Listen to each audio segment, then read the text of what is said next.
Hello viewer, Instagram new font update coming. It's called Rosalia font. If Rosalia font not showing in your Instagram account, let's see the solution.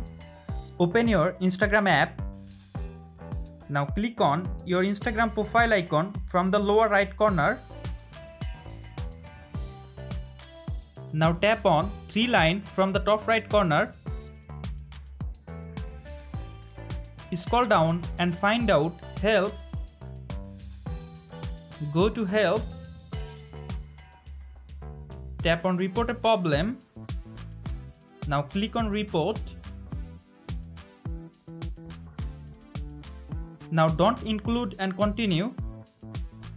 Now in this box write down, "Hi Instagram support team, Rosalia font not showing in my Instagram account. Please add this new font update in my Instagram account as soon as possible." Then send your report to the Instagram support team. Now follow the second step. Open your Google Play Store, or if you are iPhone user, open your App Store. Now search Instagram app. Tap on Instagram app.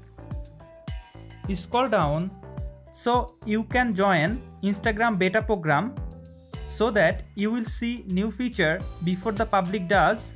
Now update your Instagram app. After complete update and installation process, open your Instagram app. Now see Instagram new font update coming.